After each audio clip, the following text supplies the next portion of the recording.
And is Marianne, didn't know, Marianne's in. Oh, I got it. Okay.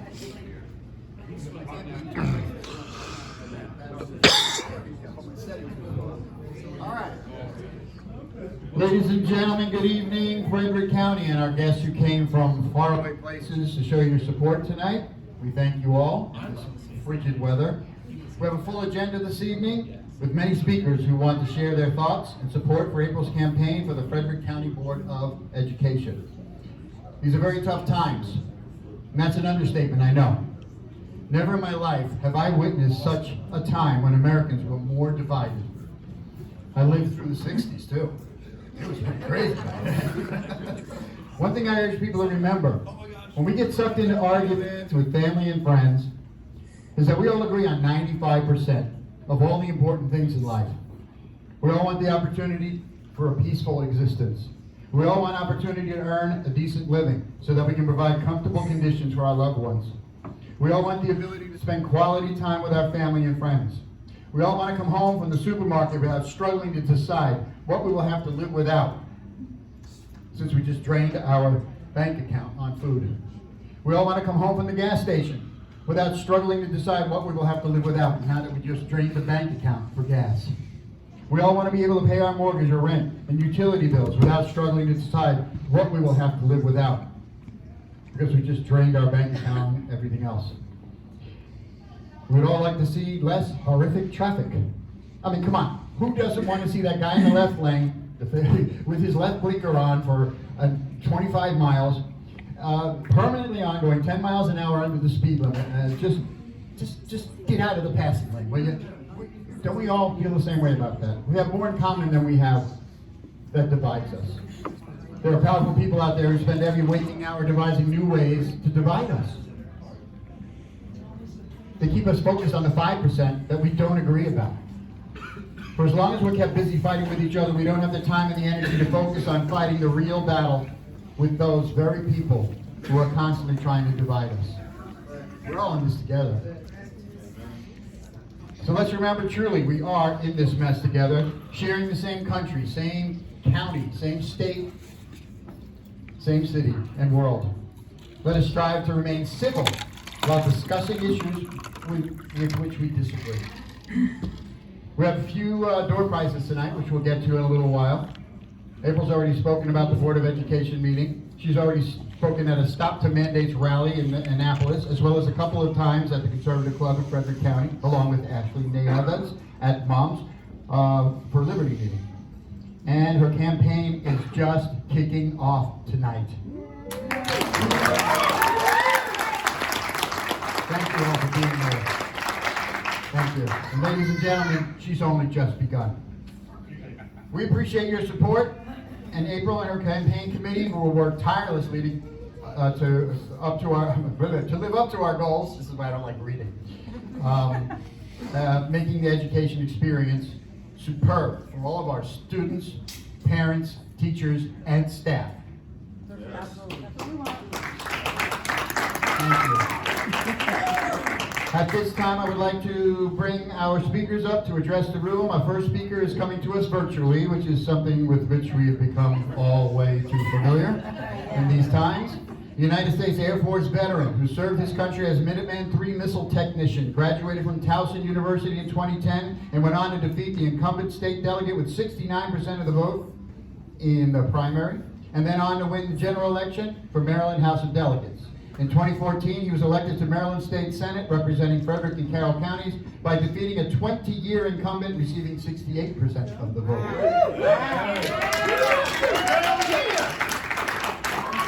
Just a few of his other accomplishments: co-authored the largest criminal justice reform in the history of Maryland, allocating millions to drug treatment, created second chances for nonviolent offenders, and increased penalties for violent offenders, including child molesters and abusers.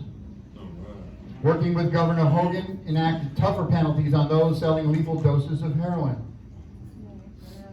Led efforts to protect the Second Amendment in Maryland. All right.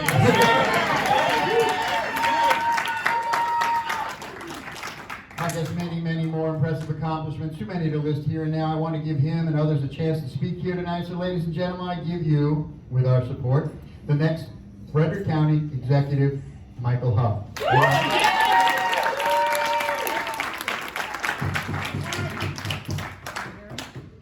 Well, thank you very much for having me. Can you all hear me? Yes, Yeah. I'm looking at a ceiling tile, so I appreciate your loud applause. I can't see anything.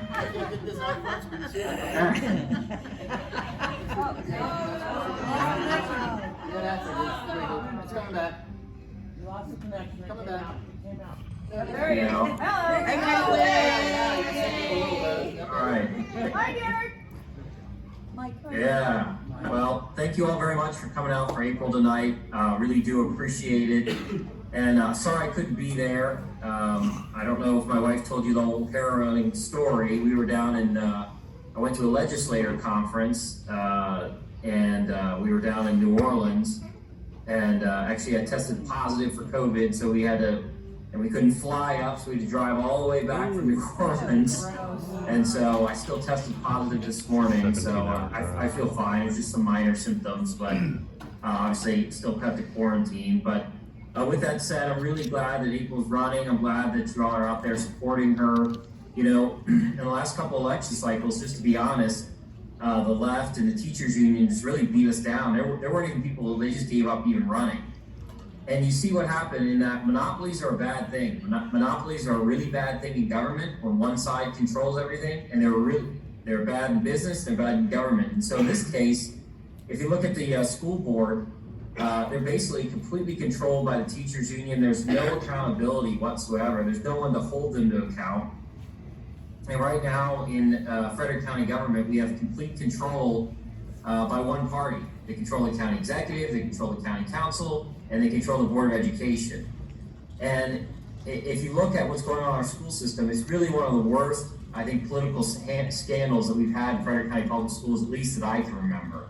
I mean, it's hard to think of anything worse than, I mean, just the stories that came out in the Frederick News Post and that I've been detailing and been calling in my office, Department of Justice found out. I mean, just really heart-wrenching, sickening stuff about children who are mentally disabled, locked in closets for 2 to 3 hours at a time. And to think about it, the current members of the Board of Education thought that somebody that oversaw that kind of dysfunction, that kind of abuse, and not only of the students, but the teachers. I've had a number of teachers come forward to me and tell me how they were assaulted in classrooms, no one's protecting them, things are out of control. It's just a very terrible situation right now in Frederick County Public Schools. And the current Board of Education saw fit to give Dr. Albin $800,000 golden parachute. I mean, it's absolutely ridiculous. It just shows, if nothing else, why we need new leadership on the Board of Education. I mean, in my opinion, there's potential criminal actions that happen in that school. And you know, parents and teachers and other people who came forward were retaliated against, were threatened.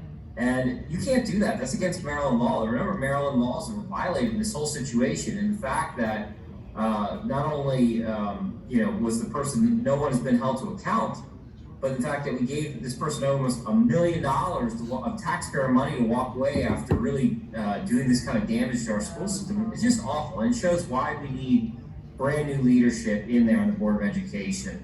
And I know with April in there, we need people that can really look at the whole system from top to bottom. She's got a great understanding of actually just the issues we talked about, the disabled students, their needs, what we can do to really fix the system there. Because as a parent, you know, of 3 children, one of the most important things is you want to know that when you're dropping your kids off at school that they're safe. And that's always been one of my main concerns. I remember I worked real hard on the Safe to Learn Act, which we put personnel and security personnel, required SROs to be at schools or in an immediate vicinity. And those are the kind of things that are under attack constantly. I mean, so we've kind of just even gone away from the simple debates of trying to make sure to get the politics out of schools or have best education. And at this point, we're just arguing for basic security in our schools. And right now in Frederick County Public Schools, that is a major concern. And we just need people in there with common sense, with good values, that understand the school system and are willing to stand up and hold the school system accountable. Because right now they are completely unaccountable to no one. No one, look at this huge scandal. the county executive, the county council, the board of education. No one is holding them to account. No one. No one's going to be held to account until we have new leaders in there, people who will stand up. And so I'm really glad that April's running. I know we've got a number of candidates running for Board of Education who are on the conservative side. I actually just looked last night and I was checking out, and most of the candidates running are actually at least center right, it seems like, which is a complete change from in the past. In the past, we couldn't even find people to run. So I'm really glad that conservatives and those in the center right are standing up for education, because you just look at the current situation right now in our school systems across the country, and you look at what's going on in Frederick County Public Schools, and it's just really a disgrace. We need new people there. I think April will be a fine addition, and thank you very much for coming out and supporting her. And again, I apologize, I could not be there in person. Thank you, Mike, and I hope you start doing better right away. Appreciate you doing this tonight and joining us even remotely and virtually, and something like I said earlier, we're all very, very familiar with, so we appreciate it. Yep. Thank you. Yeah, thank you. Have a good night. You want me to keep you up so you can listen, or you want to move on? Yeah, I'll listen for a little while. I'll put this over so you can see what's going on. There we go. I'm gonna watch this a little bit. Hang on a second. It's a very small table. Having technical difficulties? Okay. I'm rearranging furniture, setting up IT, and your host. Where am I? Okay. I'd like to introduce our next speaker. Actually, before I go there, our sheriff is with us tonight. I spoke to him earlier and I asked him for the update. We asked him to stand up and to say a couple of words. This is a man who has very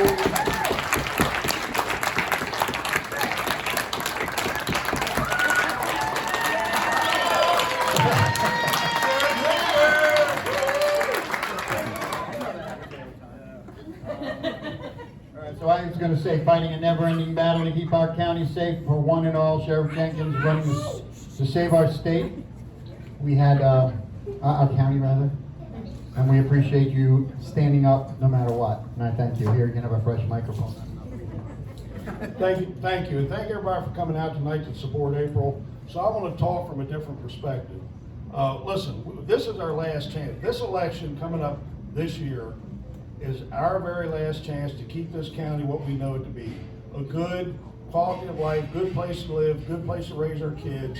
And it's going to take the influence of conservative people on the Board of Education, just like April, okay? We do have, 5 or 6 different people running, so we really got to get out there, support these folks. April, I wish you the very best. Montgomery's a great name in this county. I've known them all my life, so you're into a good family there. But Nick, good daughter. So listen, real briefly. So, this year, we've got in Frederick County through the Sheriff's Office probably, and I don't say this, I'm going to say it because I believe it. We've got the best school resource officer program in the state of Maryland. Probably the most active. I've got men and women in that program that want to be in that program. They want to be in those schools to mentor and protect the young people, protect the staff, and protect those schools. That's exactly what they do. Now, why in the hell did I have to go down 7 or 8 months ago and present and justify to this Board of Education why we belong there? It was ludicrous. In today's world, and you see what's going on out there, in today's world, for me to have to justify maintaining a program that's one of the best, it's outrageous. So that's why we need the influence of people like April and some. Ashley's here tonight. Ashley Nieves. So the other thing I want to say, so I've had the privilege over the past year and 18 months to be involved in a number of groups down in Washington, D.C., Northern Virginia. I'm involved with the America First Policy Institute. Also, I was asked to go speak at the Conservative Leadership Conference. And the basic premise of all these, the common denominator was the most important thing we can do locally in our counties and in our jurisdictions locally is change the influence of the boards of education to educate our youth and not indoctrinate our youth.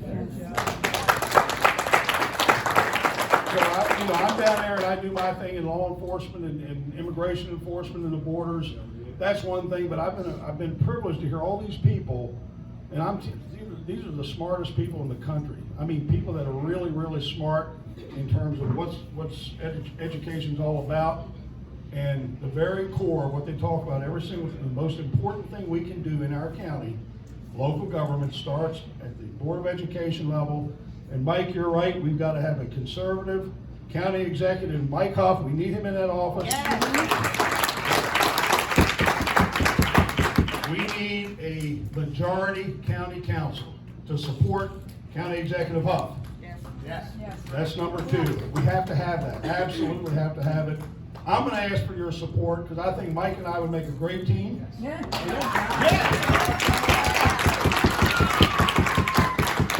I'm a law and order guy, no nonsense, keep the bad guys off the street. That's exactly what we have to do in this county to maintain the quality of life. But April, good luck, because it all starts at the Board of Education. There you So go. Nick, thank you.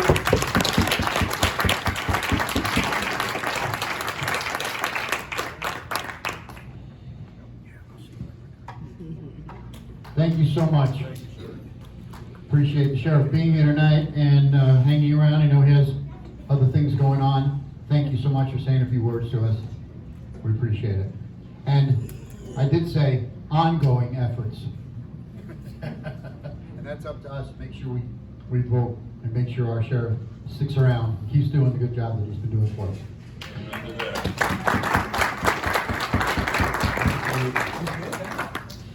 All right, our next distinguished speaker is currently our District 2A Maryland delegate. Correct me if I get any of this wrong, please.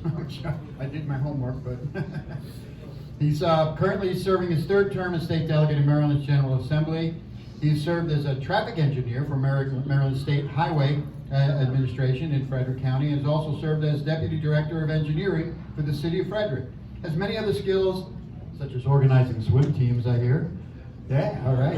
And solving difficult engineering problems. He's always demonstrated the highest level of dedication and commitment in problems.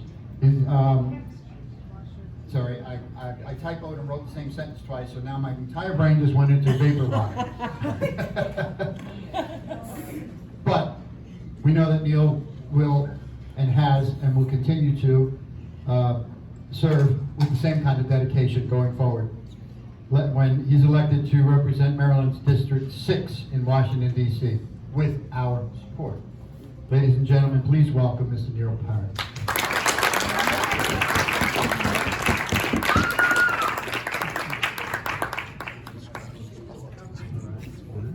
Hey Nick, thanks for that wonderful introduction.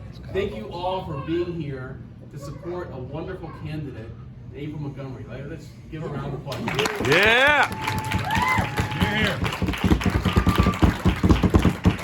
It is such an honor to be here to support you today. Thank you for having me.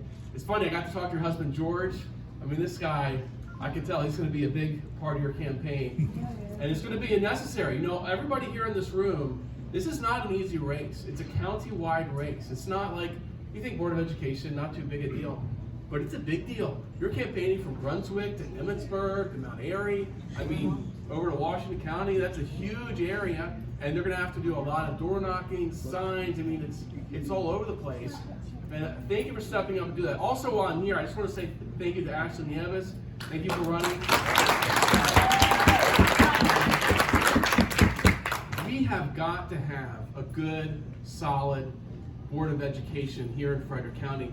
And unfortunately, what we have seen right now, Senator Huff mentioned it, we've seen some scandals that have been shoved under the rug. That can't happen.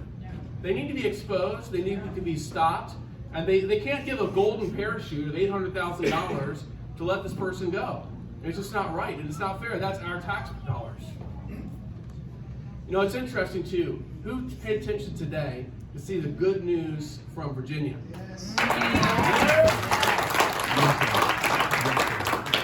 It's exciting what we're seeing. Governor Glenn Youngkin, he was put in today as the next governor of Virginia. He's already, I didn't pay attention yet, I haven't had a chance to read the articles, but I talked to Aiden back here, and he told me that already the governor has rolled back a lot of the really bad laws that were done before him. And we're just going to see better and better things from Virginia. But we need to see that now in Maryland and it's going to start right here in Frederick County. And you heard some of the best people. I mean, I'm honored to be able to speak with Senator Mike Hoff, Rutherford County Executive. He's got to win. Yeah. We need to support him.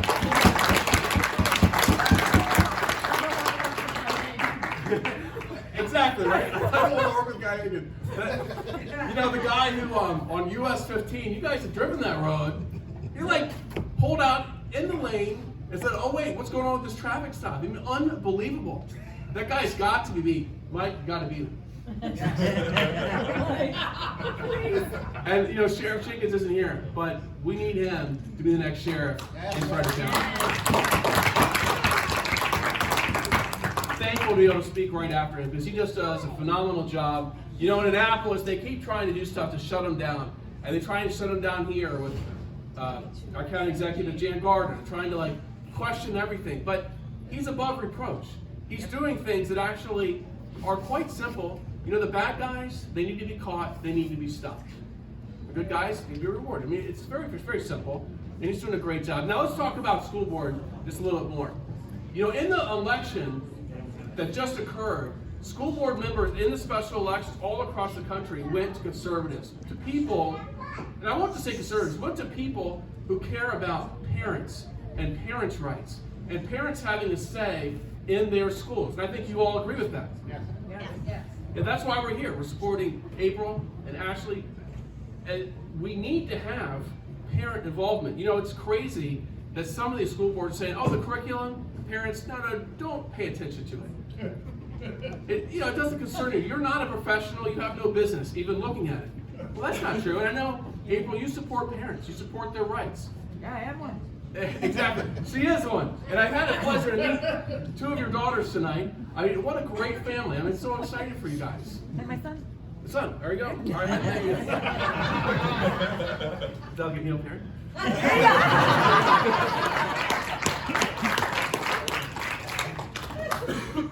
What a great family. You know, and we need you in the school board because we have to have people who care about parents. Not only parents, but it's the future, I was talking to George, it's the future of our country that's at stake.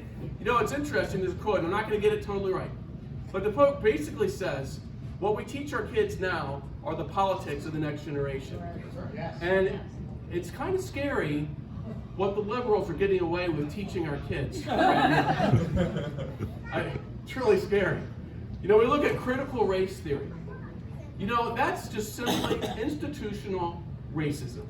You know, Martin Luther King Jr., he had it right. He had it right in his speech. He said, look, we shouldn't be looking and judging people by the color of their skin. We should be judging people by the content of their character. Yes. And yet, critical race theory says, well, because you're a certain color, you're obviously inept or wrong. You need to be punished. Or you're a different color, you need to be, you're handicapped, and you need to be given special privileges. Well, none of that's true. And how could that possibly be taught in our schools? And yet it is. And that's why I'm thankful for Frederick County that we're going to change that. We're going to get April elected, we're going to get Ashley elected, and we're not going to have that nonsense taught in our schools.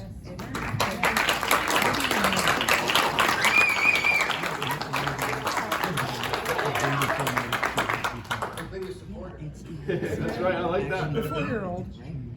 And you know, when it comes to history, we need to teach real history. You know, everything. That's right. Oh, the real history. You know, we talk about the 1776 project. That's what made sense. We need to teach, what did our forefathers really want? What was their goal? What did they do when they set up this nation, which ended up being the best nation the world has ever seen? We are that light on the hill, and we need to teach our kids, hey, we are the light on the hill. We're not perfect, but we do a great job. And our forefathers really set up a great system. And when we separated from Great Britain, we had to get rid of some of those laws that they'd already given to us and have our own laws. And that's what happened. And it was a huge victory, and God helped us as we won that war. I mean, a lot of miracles happened as we look at even the crossing the Delaware. I mean, look at some of those battles. They should have wiped us out, you know. They should have wiped us out, but they didn't. They didn't because God was with us, had mercy on us, and people were praying. And also, people put not just their lives, and they said that, our lives are sacred honor. They put it on the line. And they went for months in the freezing cold, without shoes, without the right food that they needed to eat. You know, they were willing to die for our country.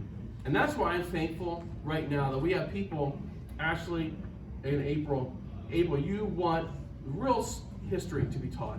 You want us to make sure that we remember what really happens in our country and why we are a great nation, why we are a great country, and why we need to stand up and fight for it. We can't just take it for granted. And that's why every single one of you that are here supporting April today, I'm thankful for you. Because we have to stand behind good women like April, and we have to make sure that they win. If they don't win, it's not just Frederick County that's going to be hurt. It's our whole country that's going to be hurt. So I encourage you as you leave today, make sure that you support April wholeheartedly. Give her money. She needs money. You know, put outside. It's true. It's statewide. This is a big deal. It's not just, countywide. It's huge. And there's a sign. All right, let's see it right here. Take a sign home. There you go. Yeah, We need money for these signs right here.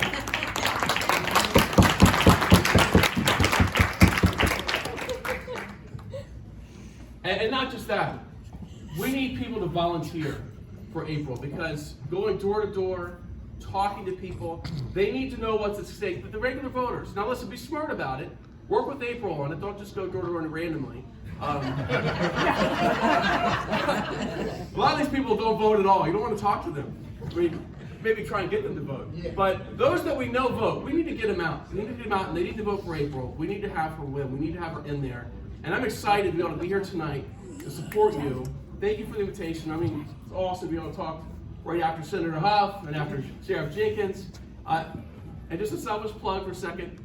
We also need to change our country, right? We need to take over Congress. We can't have the Democrats continue.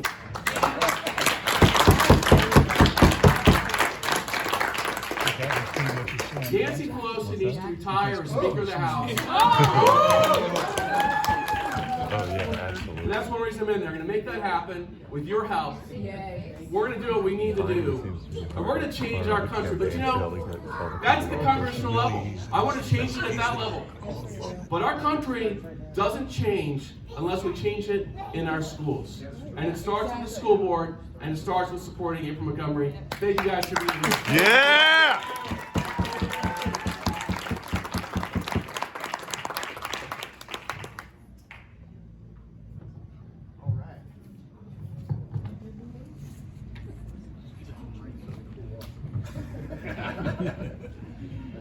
Thank you, Mr. Parrott. I appreciate it. Every word you said, right to heart. This government has to be set straight, right from the school boards all the way up to the top. Oops, I got a screen I got to take off there. Next up, I have, speaking of America's youth, not only do we have this lovely young lady running around here, but they're in our schools, and they need to be taught the truth. I'm not talking about a one-sided, teach them only what the right things. They need to be taught the truth. And if they're taught the truth, and the truth comes out, then things will go the right way. Because the truth is on our side. Anyway, there's a young man, Aiden Atwood, who's here also this evening, who'd like to say a couple of words to the group. Speaking of our youth, Aiden. Hey, that microphone cooled off for you now. Here you go. Thank you all for being here and supporting April Montgomery, her Board of Education. It's interesting, in August, I asked a Board of Education member, why 2 weeks ago did we say, oh, you don't need to wear a mask, we won't mandate the mask, but you can choose. 2 weeks later, here they were saying, we'll mandate the mask. So I asked him, why are you mandating it? And he turned his back and walked off. So, there's no answer because there's no logic to it. On top of that, you have teachers who don't necessarily want to be teaching some of the curriculum that is being pushed upon them, but they're being forced to because the Board of Education doesn't care what the public thinks. They only care what they want and what the teachers union is going to help them get, which is money to advance in the political society. The curriculum, I think, is a mess. I mean, you can't have a one-size-fits-all approach to education. It's not possible, it doesn't work, it never has, and it never will. And which is why we need people like Ashley, April, and some other good candidates on the board, because it doesn't work and we need some real change and some critical thinking. And lastly, like Sheriff Jenkins was saying earlier, the school safety and security is a mess. And the busing shortage, I had to wait the other day an hour and a half for my bus in the morning. So an hour and a half, I called and said, what time is my bus going to be here? They said, well, we don't know. We don't even know if you have a bus today. So I asked, so what do I do? They said, that's up to you. That's helpful. But April, we're very thankful to have some good people running for school board. It's an important job and group to have. When they work together, you can really bring about some good change. So we're really hoping for the best and wish you all the best of luck. Yeah.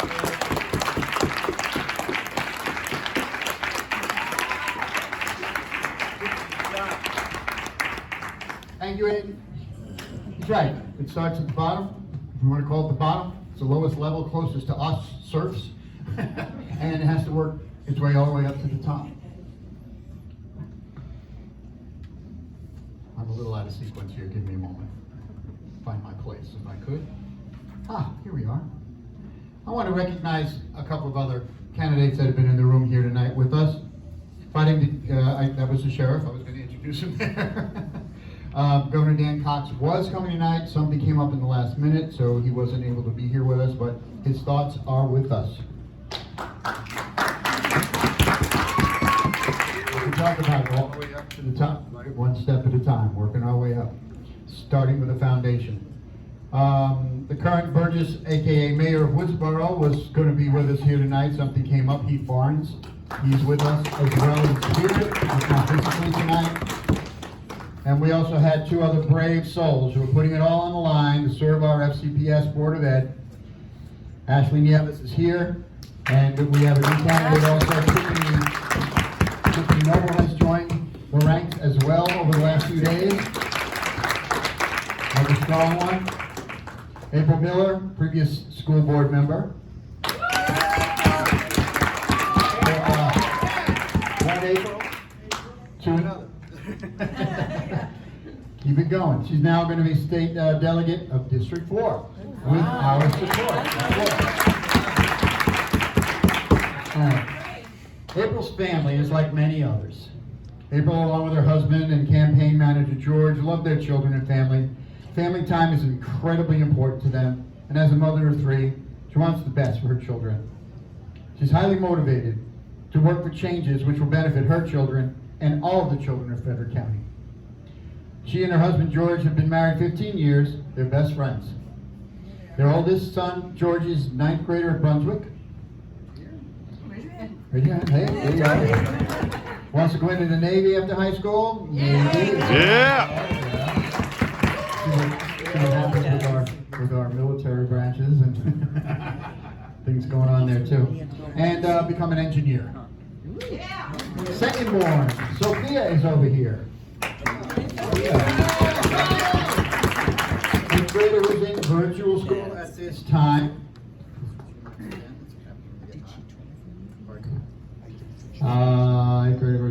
Yes, she's quite the artist and has a wonderfully huge heart. She would love to do voiceovers or write novels someday. Yes, you would. We'll be hearing from Sophia in just a moment. And their youngest, Jacqueline, you've seen buzzing around the room here. Jack, there you are. Hi. She's a fireball. She's currently in preschool at home with April, who was a preschool aide for some time while living in Colorado, and she loves teaching the little ones.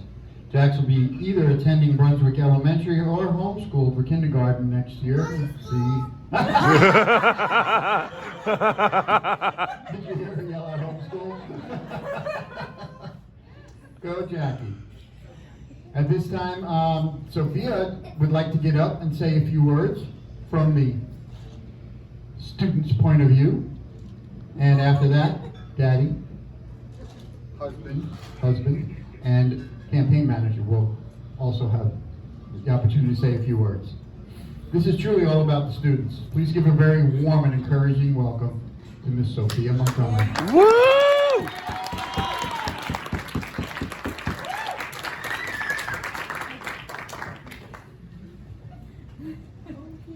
Go, Sissy!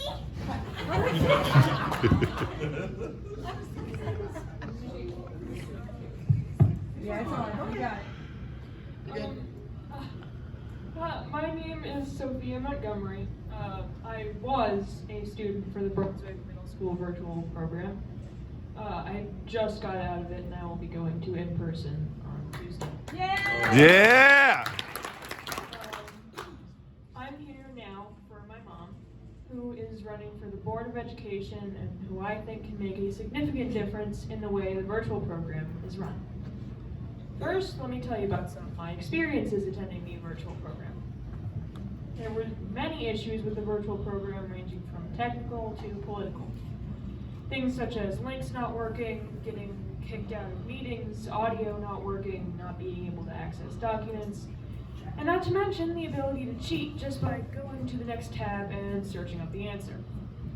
There are also political issues we run into frequently, typically caused by students talking about vaccines, masks, COVID, or other politically related issues. And instead of teachers taking the right action and excusing it from the class, they decide to continue the conversation, slipping their own personal beliefs into the class, saying things like, "It'd be wrong not to get the vaccine," quoted from my language arts teacher. This is a problem because political opinions have no place in school whatsoever, and we are to be learning political facts, not opinions. A student with the opposite beliefs being told that they are wrong by a teacher nonetheless start to feel like they are thinking the wrong way and can't share their opinion because it's wrong or it's dumb. Another problem is the virtual program doesn't have any mental health support except for one guidance counselor. This is a huge problem because some kids didn't have a choice going into virtual. They only went because their parents were worried about exposure, and they struggle with the virtual program and could really use someone to talk to, but they don't have that. I myself was struggling with grief for a while, and the only person that helped me in school was my Spanish teacher, which I appreciated, but it's not her job to do that. I believe my mom can make a difference with all these things, considering the countless nights she spent out of the house in meetings and all the phone calls she gets every day. All the issues she pulls through, all for the education for me, my siblings, and all the other kids in FCPS. Thank you all for being here and helping me make a difference in the school system. Yeah!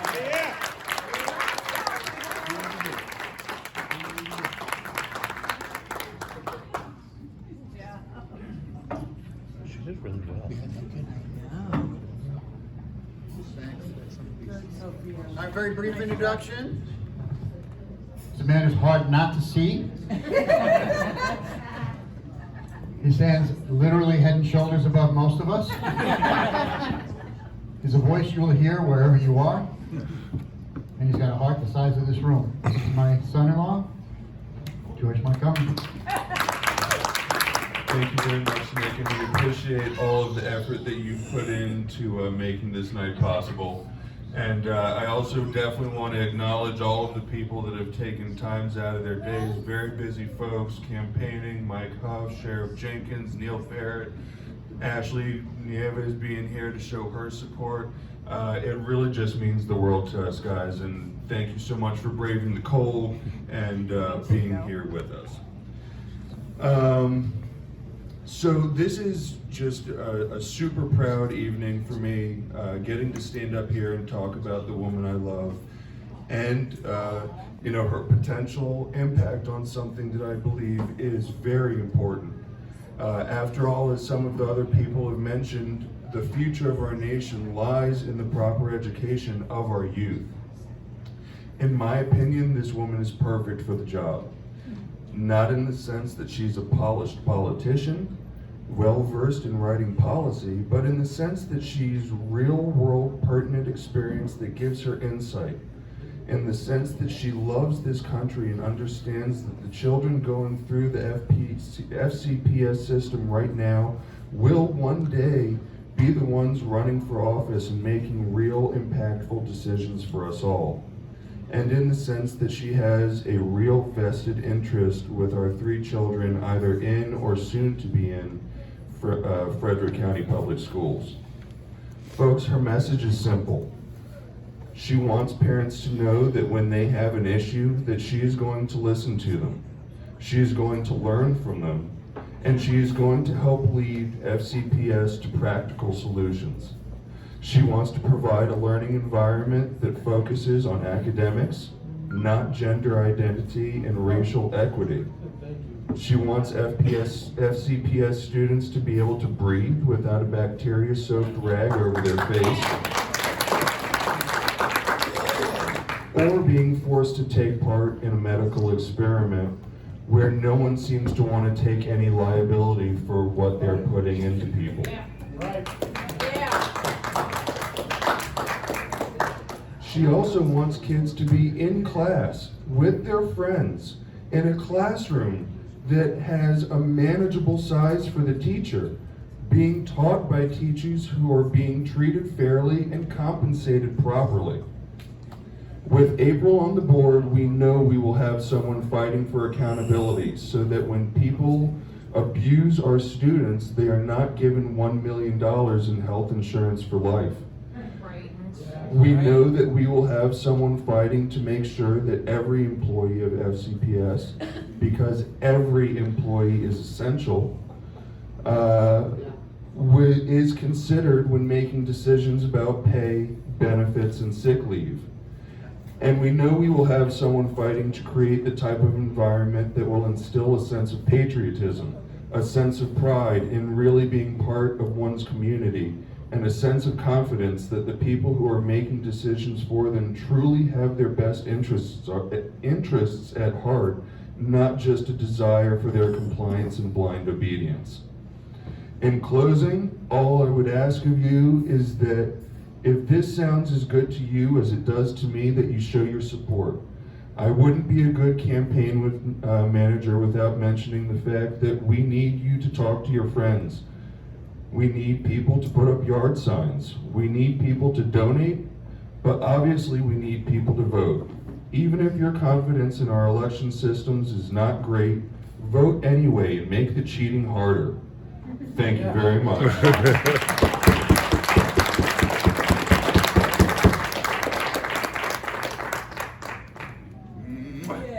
Very proud. Thank you. I want to run a quick video before April gets up to speak, just to introduce some of the things that she's been doing all along here, and the start to her campaign, which officially starts tonight. I don't know if these are the lights in here or not. I'll turn them off, I'm scared of the dark. No, I haven't turned them all off. You might get a little rough. Where are the lights in here? Help! So one thing I didn't check, can I turn Would you like the lights water? down just a little bit, because we're just going to run a video, just a little bit. Thank you. Don't want it pitch black, just so we can see you a little bit. I threw this together from a few of the events that April has been at, many times, not even planning to speak, but was just asked to say a few words. So these are some of those clips and some of April's words for everyone. I appreciate your listening, and when this video's over, April will speak to us live. I know.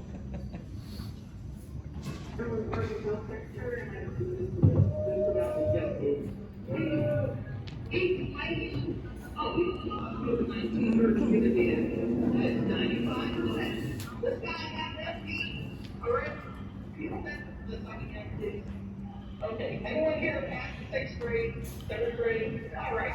There's a 41 here. Right here. We're gonna give her a minute to scout. Okay, my name is April Montgomery. I heard from Frederick County people in the front right running the Board of Education in Frederick County. I'll tell you, I'm not a politician, just like a lot of people who said when they come up here. I'm a mother of 3 students. One who was supposed to start kindergarten next year, and I'll be homeschooling her. The other 2 is in high school, and they want to be in school. They want to be in school. My son did not try out for sports this winter because they got the Baxter test to play in place.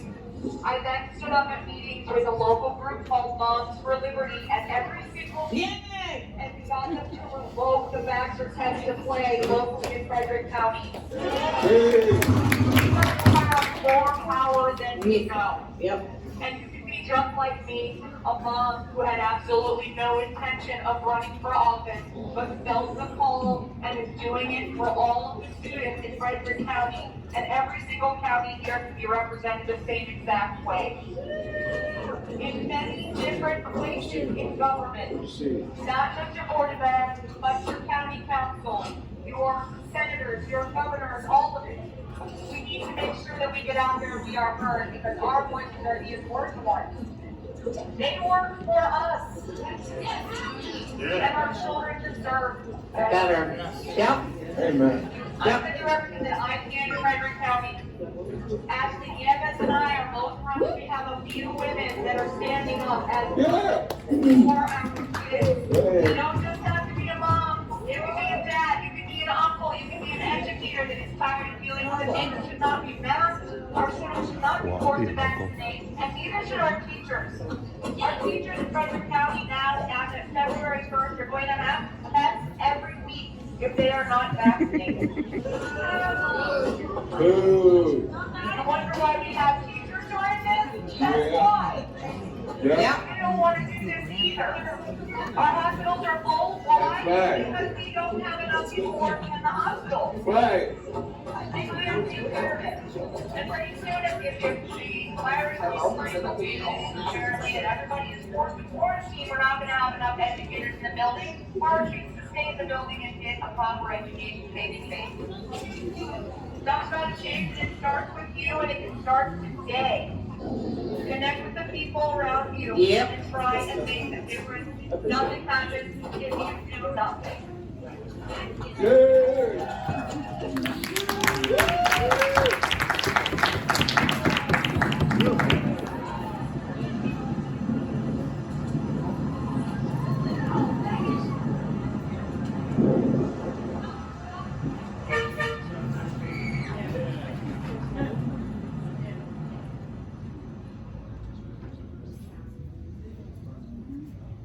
I was asked once when I was a young woman, what do you want to be when you grow up? My response was, all I ever truly want to be is a mother. Until it was my time to be a mother, I enjoyed working with children. Helping them grow and learn was fulfilling. I spent time in a daycare center and worked with children at a karate studio. I loved babysitting and helped to take care of my youngest sister as well. I always saw so much value in caring for the kids. As an adult, I found even more opportunities to work with our youth. I spent time at the elementary school level in the special needs department, which were some of my favorite moments as an educator. Now when I look at my own children, I see endless possibilities. They are all so different. They each learn differently. They each have their own likes and dislikes. My husband and I have always listened to our kids and helped them to discover things on their own. I took time away from work to be there for my own children, but I knew my work was not done. The last few years have opened my eyes to just how serious the issues in the public schools around the country have become. Over-sexualized and confusing content in the classroom, critical race theory teachings, the disconnect between parents and teachers, and the lack of patriotism being taught in our school is alarming.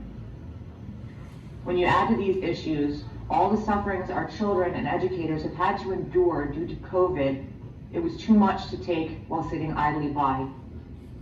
I have felt led to move and to do something. Someone has to stand up. My entire life has led me to this position, a position of understanding. I have felt the pressures of being an educator. I have felt the confusion of being a concerned parent. I'm ready to be the voice for those that cannot speak for themselves.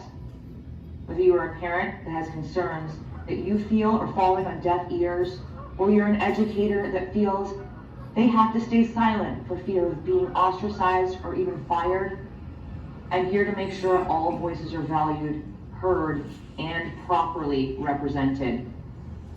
We all deserve a solid foundation, especially our kids. Together, we can give our children an environment that promotes critical thinking skills and provides the students with a curriculum that is comprised of reading, writing, arithmetic, fact-based science, and accurate history. By creating a safe space for our children to truly thrive, we will be teaching them how to think and not what to think. Our kids deserve the chance to thrive. The parents deserve to be heard. Our teachers and educators deserve the respect that they used to have. I'm here to listen, stand up, and act on your behalf. We all deserve a better FCPS experience, and together, we can get there. April Montgomery. Hi all, my name is April Montgomery. I am a parent, so I may be a minority at the moment because I was an educator, but I do not actually work for Frederick County. I had a bunch of things written to say, but after listening to the board and listening to all of you speak, I'm not sure that it's relevant. I think that your time and the lack of support that you have and the student behavior and the stress that you're under is absolutely relevant, and it means a great deal to the parents as well.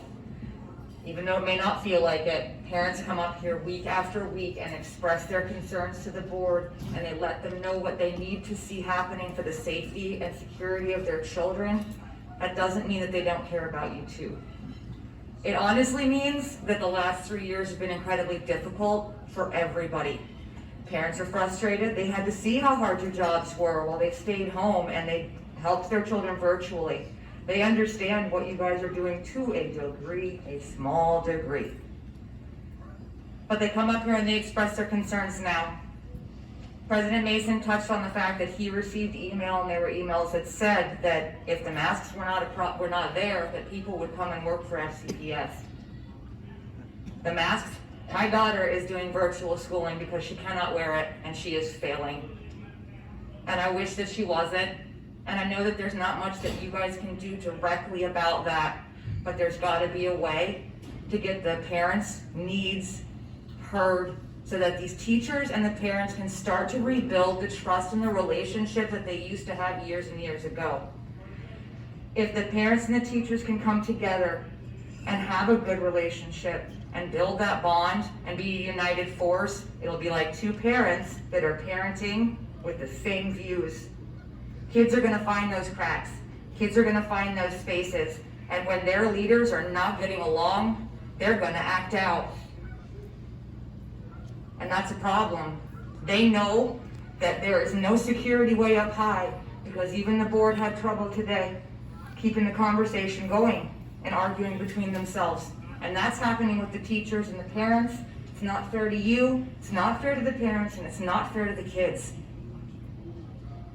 I would invite you, board members that are sitting here today, to truly take the word of these parents and help them to feel like that faith that they used to have in you can still exist.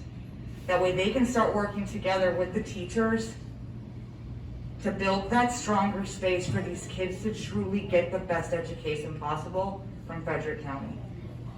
Thank you.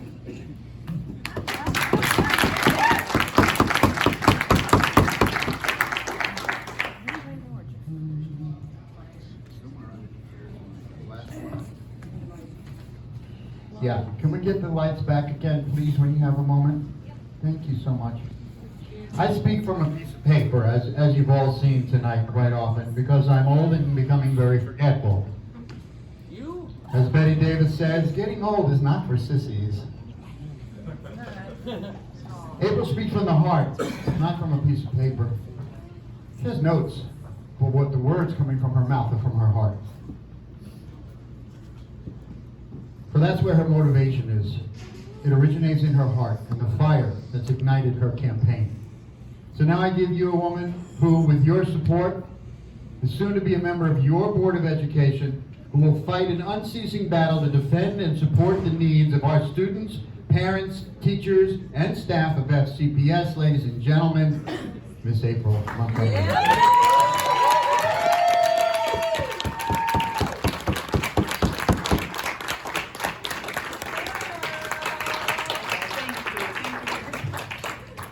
That was like the longest introduction ever. Not just Dad, but like, you know, an hour of people coming up here. I am not typically the person who likes to be stared at, and there's a lot of people looking at me. It's something I've had to get used to, and it's something that I'm getting accustomed to by putting myself in a position to run for a public office, which is honestly not something I pictured myself doing ever, ever, ever. Some of you have heard me speak, some of you have not. I'm going to give you a little bit of insight into me as a person and what led me to actually make the decision to run. As a little girl, I was a funny looking kid. Yeah, you were. I was. Hey, look, everybody got teased when they were young, yes? But I had these teeth in first grade. I also, had congenital glaucoma. So blind in one eye, blue eye, brown eye, got teased in constantly. Constantly. Teased, bullied, left out. Made me a very quiet, introverted person. I had a lot to say, but I was fearful to say it. Just like a lot of our youth right now, okay? So I understand where they are. As I started to grow, I started to look for places where I was needed, places where I could help, and places where I felt comfortable. And typically that was with the people that were just as quiet as me. People who needed somebody, anybody, that kid that you saw on the playground sitting by themselves, that was my best friend, because that was the only person I felt comfortable talking to. My youngest sister also has congenital glaucoma, and I loved taking care of her. My mom referred to me as her third hip growing up, because my little sister was everything. I helped my mom take care of her after eye surgeries.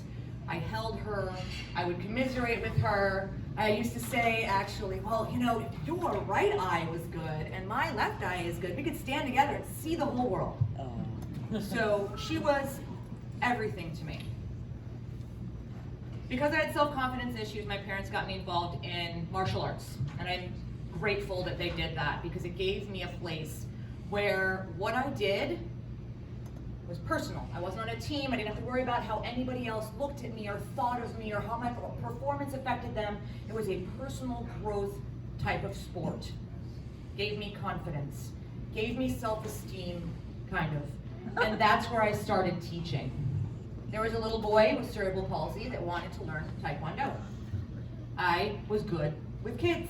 They asked me to work with him. So I gave him private lessons. He was 13, I was 14. I loved it. I learned more from him than he learned from me.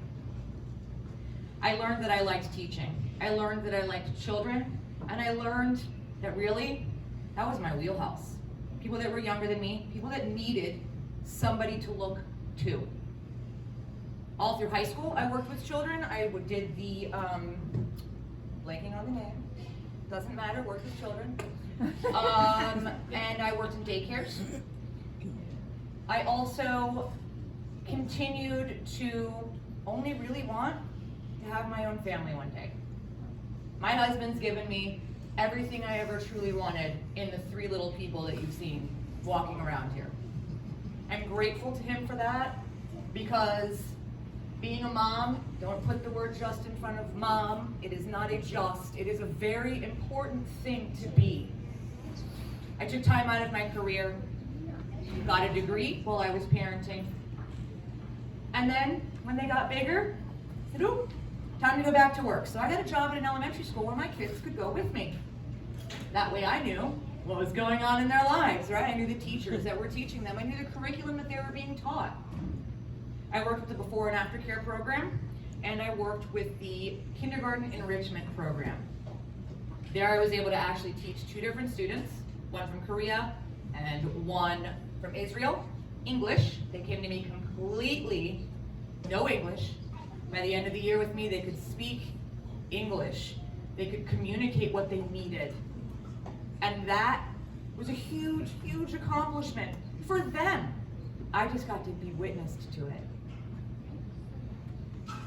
During the before and after care program, I was given the quote unquote difficult children because I could deal with them. It was noticed that the kids that were harder to manage were the ones that I could handle. So the principal and the vice principal decided to offer me a position with the special needs department working with the SED program. If you're unfamiliar with what SED means, it is social and emotional disturbances. Those are the ones that can cause, a scene. They can make a scene. I've seen it. Jenny's seen it. She does it too. That job I actually miss, and it was one of the most difficult jobs I've ever done. And any person, like my stepmom, who's done it for almost 20 years, that has felt the calling to work with those kids, it is a calling. Right now, health insurance is not guaranteed to these teachers. They are changing that. And I'm glad they are changing that, and that will never go away. Not while I'm there.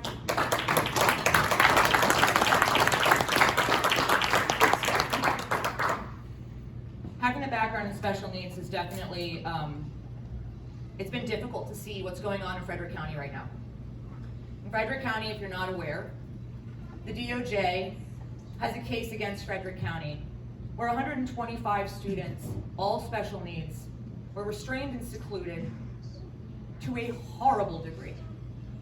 Way too many times, not following protocol. I don't know, because I wasn't in the classroom, why that happened. I don't know, because there are steps you need to take. There are other things that you can do before you get to putting your hands on a child, before you get to secluding that child in a room for hours at a time, which should never happen. The fact that, like you heard earlier, people are getting away with knowing that that happened and walking away with a big fat check, or just not being acknowledged as people that were aware, that is a really big problem. From what I understand, there were reports that were just never made. There were parents that were never informed when their child was restrained. Some of these kids are nonverbal, so they can't even tell their parents that it happened. The fact that nothing has come of this is a serious problem, and that's not something that I'm going to allow to just fall through the cracks in Frederick County.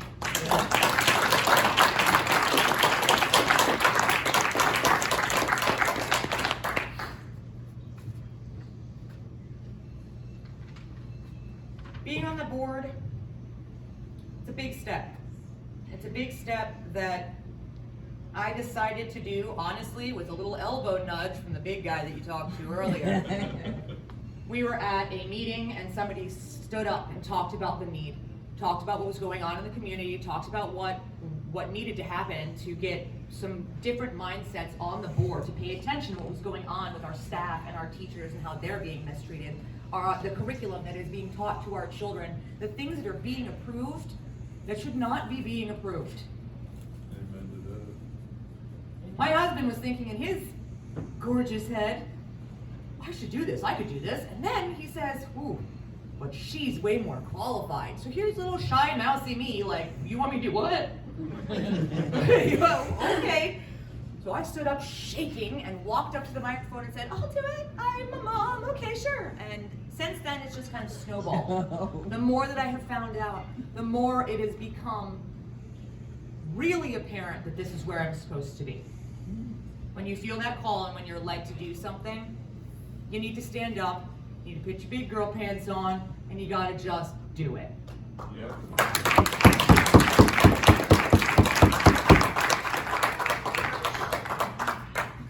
Thank you, baby. She's like the biggest cheerleader in the room. I love it.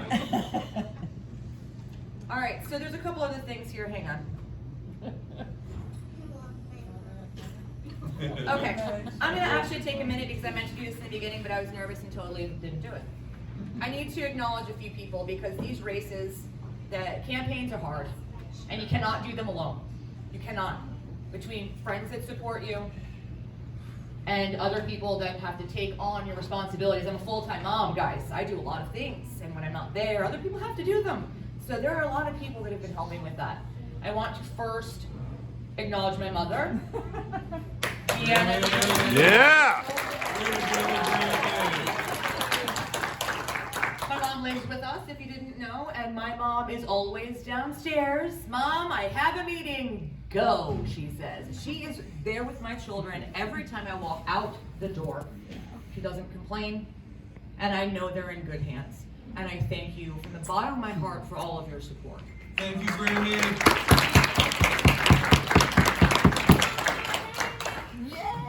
Second, I gotta thank my dad, the big guy you saw up here that has been my MC. He is also my treasurer, and I would have a lot more work to do if it weren't for him. So I'm very grateful for Nick and Rebecca. Thank you, Dad. My children have had to go without their mama many, many nights. My big kids have had to take care of the little fireball that you've seen running around, which is not an easy task, okay? She's like 3 kids in one. And they do a fantastic job watching over her when I cannot. Yeah! And probably my biggest supporter ever, and has been since the day I met him, my husband. He's the one that deals with my, freak out mom moments. Like, I don't know if I can do it. Like, he's the, you got this, it'll be fine. You gotta have someone that's got your back, and he has mine 100% every day. I don't know how I do life without you. Yeah!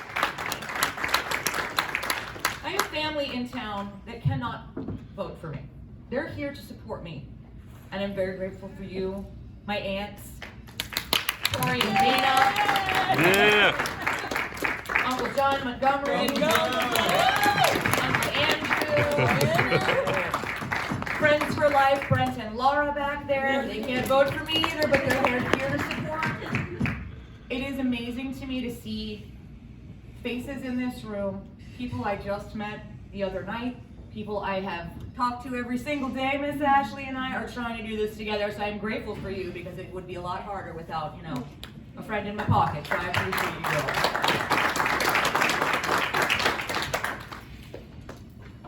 So a couple other things that I think we should probably touch on.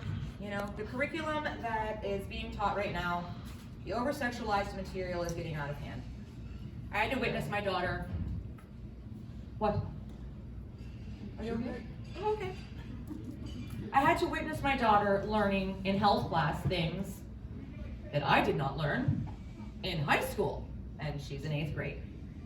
She's home virtually because she struggles with the masks, and it was my choice to keep her home, which she did not care for, which was what you heard in her speech, but I was trying to keep her safe. I didn't want her passing out and spending her day in the bathroom, which is what she was doing to get air. So we kept her home. But during her health class, I thought I heard something a little skeptical, and I said, "Can you turn your volume up, please?" She turned her volume up. I'm not going to go into detail as to what was gone over in that class, because there's tiny ears in the room. But inappropriate things that should not be talked to high school students were being spoken in that classroom. And my daughter had to put bullet points in order of very, very detailed directions for putting on a condom, including what to do after. She did not want to do that assignment. And I watched her cringe and be very uncomfortable trying to get this done so she could pass health class. One of the reasons my daughter was taking this class is because they have done something new in Frederick County.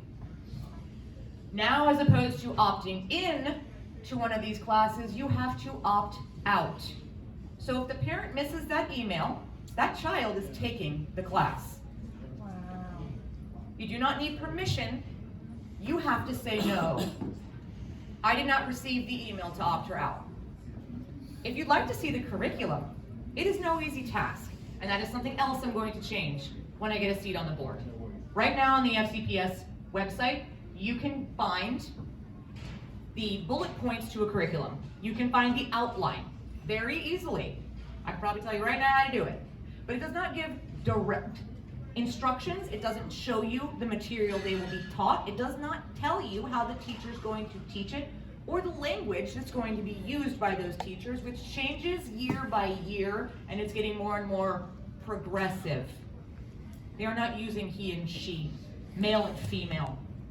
They have different vernacular for all of these things that do not even make sense.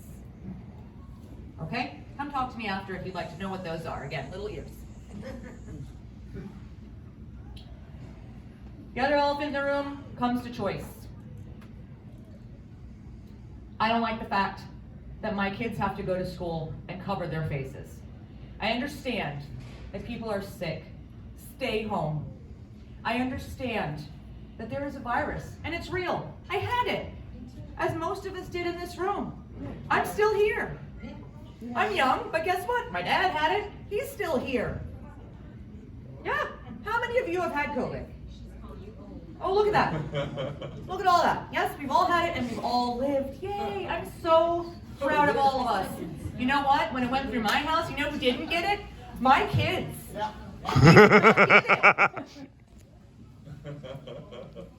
You want to wear a mask, wear a mask. You want to get vaccinated, get vaccinated. Do not tell me what I need to do with my children's bodies.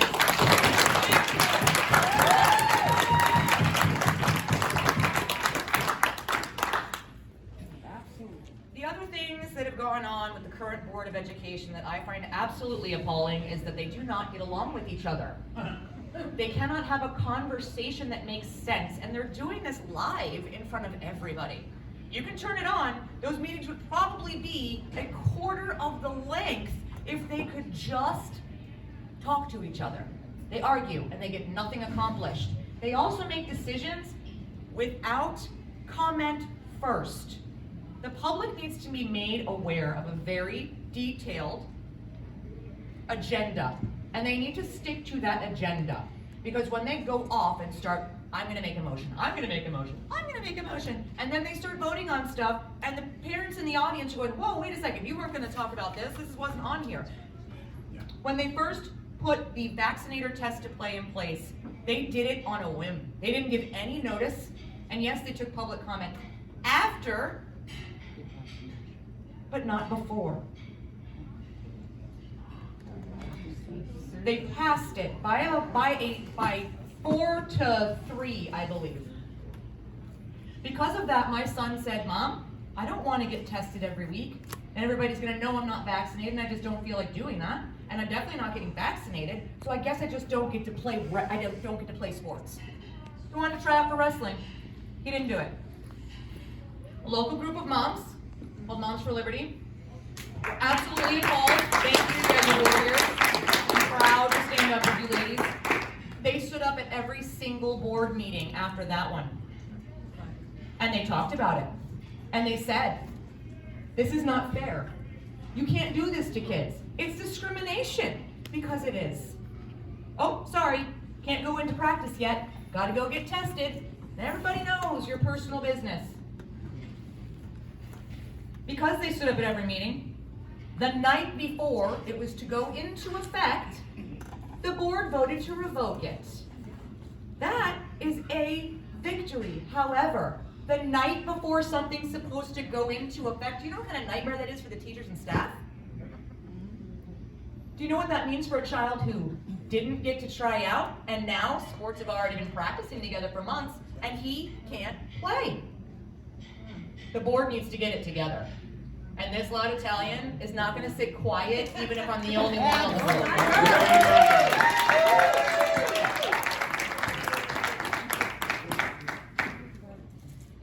I was asked during a question and answer what I would do if I was in the minority on the board. If I was the only one that was fighting. Or even if it's just me and Ashley. Because Ashley, just the two of us, that's not enough to just make votes pass. How are you going to make a difference? What are you going to do to make sure that what you're really talking about is going to happen? What I can promise you is your voices will be heard. The things that you want to see happen, I will fight for. Right now, the board does not go to state board meetings. I will be there. When they all try and talk me down, let them try. I have no intention of sitting quietly on the board and being pushed around by the union to do whatever they want me to do. I don't like being told what to do. Yeah, my parents are right here. You can ask them. Some of my friends are up there. They know. You don't tell April what to do. That doesn't fly. Don't put baby in the corner. That's right. Ask my kids. My students used to tell my children, April must be your mom must be the best. I wish she was my mom. And my son would be like, no, you don't. No, you don't want her as your mom. She's nicer to you than she is to me. It might be true. It's just because I love you. You guys being here tonight means a lot. And I hope that as Ashley and I keep going forward with this, that we can have your support. And that you'll be behind us, because we've got a long road ahead of us. We've got a lot more campaigning to do. But it means a lot.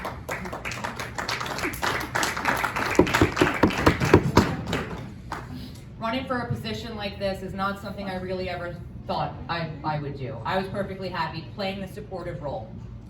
I mean, to quote one of my favorite movies, I was of the mindset that, you know, the man is the head of the family, right? But the woman's the neck, and she can turn the head whichever way she wants it to go, right? I liked being the neck. Quiet. Let him be the face. Let him do the thing. I'm just going to take care of my babies, take care of my husband. That's fine. But I couldn't sit down any longer because it's affecting my own children. And it's affecting the kids that I worked really hard to defend when I was in the school system. I don't have all the answers. But I can promise you, I will learn with you. I will fight with you. Together we will come up with solutions, and where you cannot be heard, I will be there for you, and I will make sure that you are heard. Get him, Mama Bear.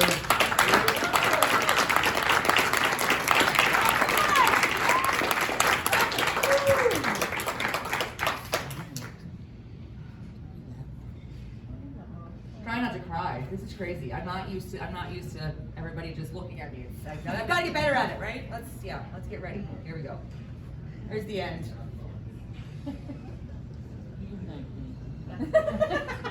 Yeah, I'm just.